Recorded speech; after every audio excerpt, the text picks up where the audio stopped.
Assalamualaikum warahmatullahi wabarakatuh.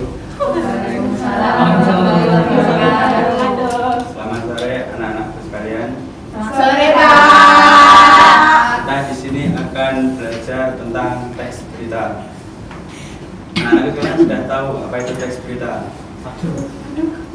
Belum tahu Pak. Itu Pak. Wah, nggak tahu. Kita masuk ke materi langsung aja ya. Ya Pak. Ya. Nah, ini pengertian teks berita. Mas Igen boleh minta tolong dibacakan? Bisa Pak. Di teks berita adalah teks yang berisi penyampaian kabar atau informasi mengenai peristiwa faktual dan aktual kepada masyarakat. Faktual artinya sesuai fakta dan tidak mengada-ngada, sedangkan aktual artinya hangat atau baru saja terjadi. Penyampaian berita biasanya dilakukan melalui media cetak, siaran TV, radio, atau media online. Nah, jadi seperti itu ya. Terima kasih Mas Igen.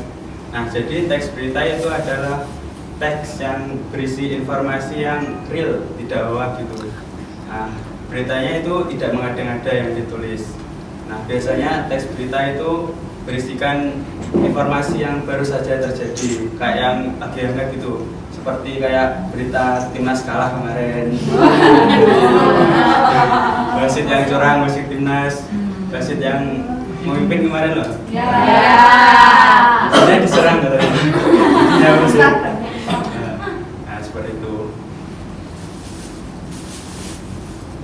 Nah, selanjutnya adalah tujuan dari teks berita. Ada yang mau membacakan? Saya.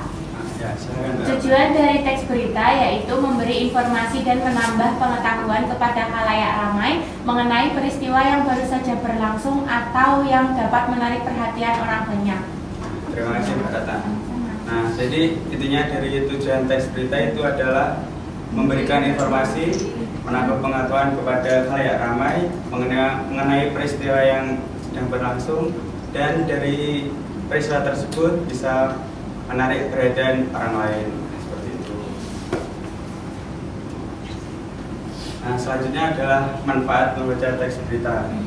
Manfaat membaca teks berita itu untuk mengetahui informasi mengenai peristiwa lokal, nasional, dan global. Selanjutnya, manfaat selanjutnya itu untuk mengetahui isu-isu politik, kebijakan publik, dan masalah-masalah sosial. Mengembangkan kemampuan menganalisis informasi, memilah fakta dari opini, dan menilai keandalan sumber berita. Jadi intinya manfaat membaca teks berita itu kita dapat mengetahui informasi itu. Kayak kita bisa mengetahui informasi-informasi yang sedang terjadi.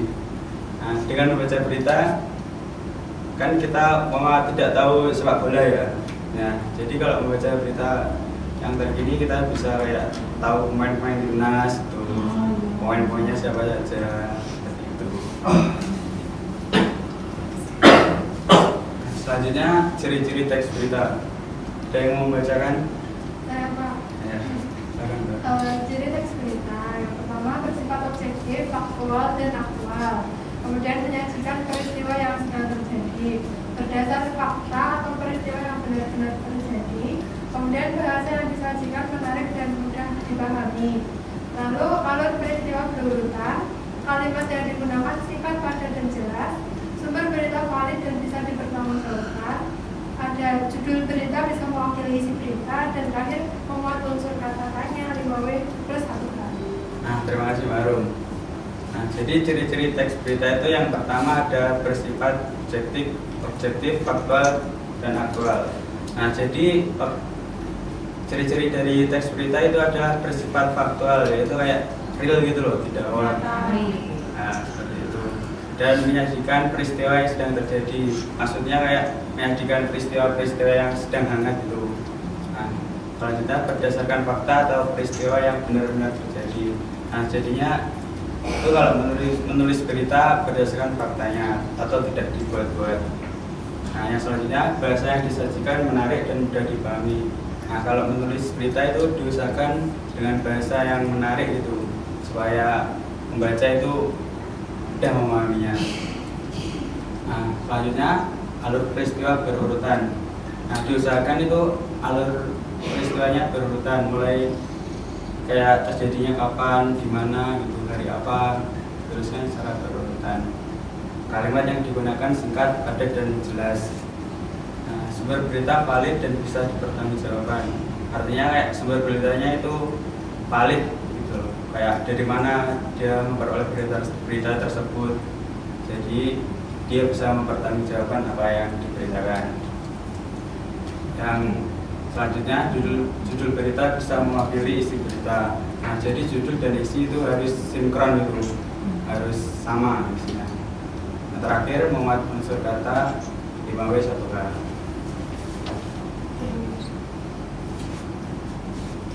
Nah, selanjutnya unsur-unsur teks berita.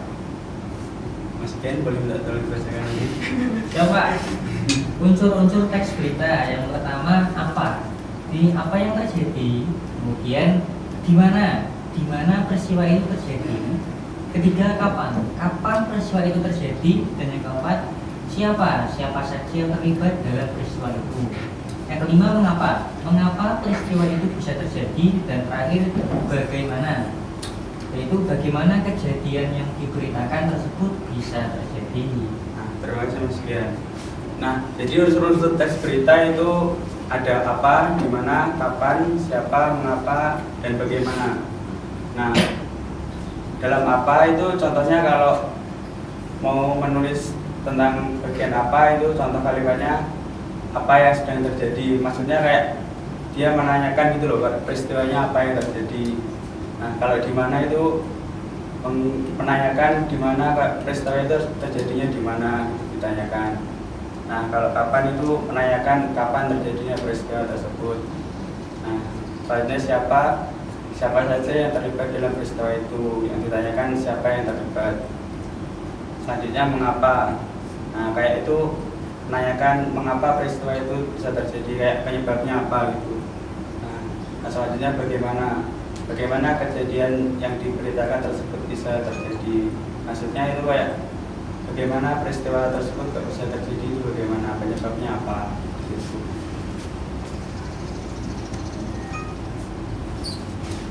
Selanjutnya itu ada struktur berita.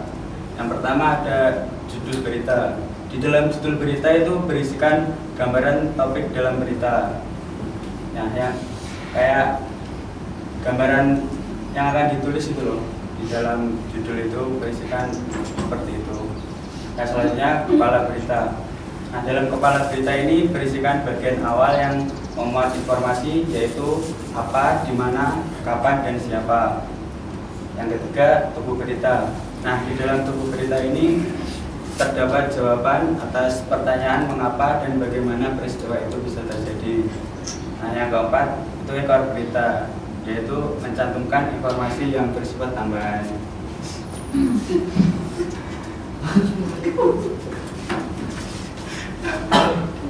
Nah, yang selanjutnya kaidah kebahasaan.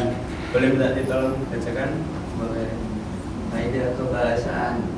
Kita yang pertama menggunakan bahasa baku. Kedua, menggunakan kalimat langsung dan tidak langsung. Kemudian yang ketiga, menggunakan verba transitif. Yang keempat, menggunakan kata kerja mental.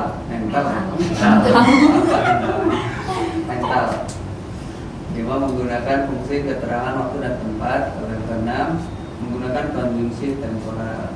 Oke, sebenarnya sakit tak suaranya? Nah, kaidah kebahasaan dalam menulis teks berita itu yang pertama menggunakan bahasa yang baku. Jadi menulis teks berita itu menggunakan bahasa yang baku. Kayak kalimatnya itu bersifat formal gitu loh, tidak asal-asalan. Nah, yang kedua menggunakan kalimat langsung dan tidak langsung. Yang ketiga menggunakan verba transitif. Nah, yang keempat menggunakan kata kerja mental. Yang kelima menggunakan fungsi keterangan waktu dan tempat. Nah, jadi kayak ada konjungsi yang menerangkan waktu dan tempat itu. Yang keenam menggunakan konjungsi temporal.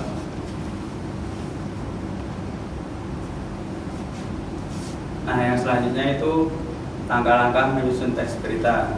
Dalam menyusun teks berita itu kita harus menentukan berita apa yang kita buat. Nah, yang pertama itu menentukan peristiwa atau kejadiannya. Kayak kita itu mau menuliskan berita banjir atau gempa bumi itu kita harus tahu peristiwa atau kejadiannya di mana. Nah, yang kedua, mencari sumber berita. Nah, dalam menulis teks berita tersebut kita harus mencari sumbernya. Sumbernya itu beritanya di mana. Misal kayak banjirnya di Sleman gitu. Nah, kita bisa datang ke sana. Melakukan wawancara untuk memperoleh data. Nah, untuk melakukan wawancara ini kita bisa datang ke lokasi untuk mewawancari mungkin warga sekitar yang kayak terdampak banjir itu. Nah, kita bisa mewawancarainya. Nah, yang terakhir, menyusun berita dengan bahasa yang singkat dan jelas. Maksudnya dalam menyusun berita kita diharapkan dengan bahasa yang singkat dan jelas. Seperti itu. Nggak bisa dipahami? Bisa Pak. Ada yang ingin ditanyakan atau tidak ini?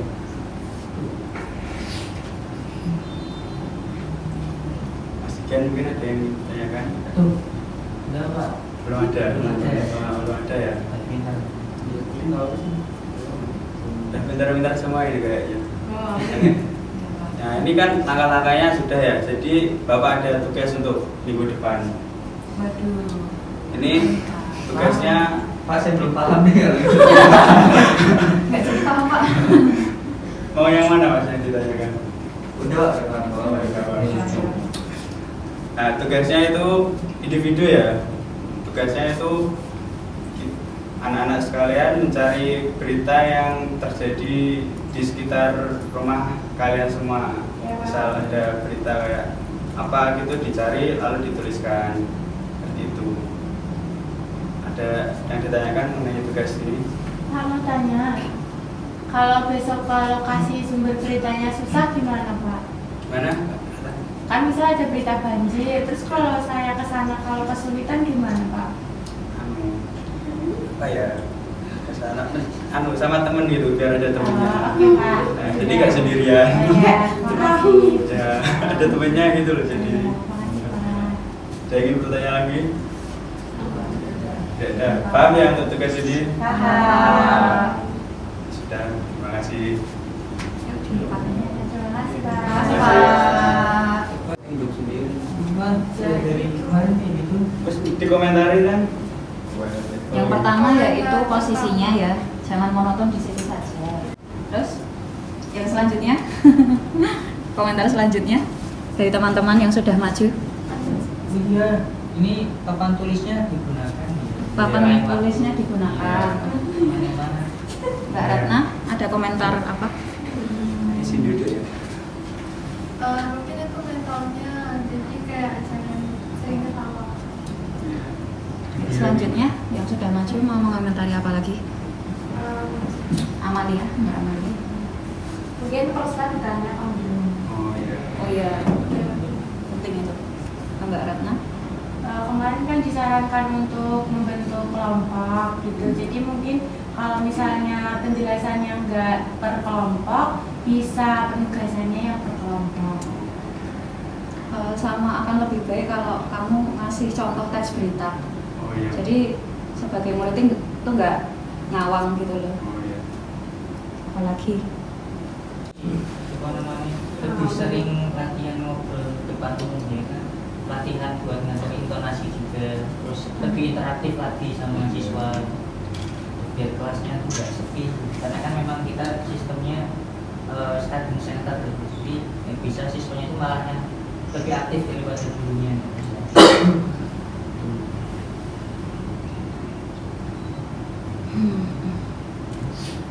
akan lebih baik kalau PPT itu PowerPoint bukan paragraf ya.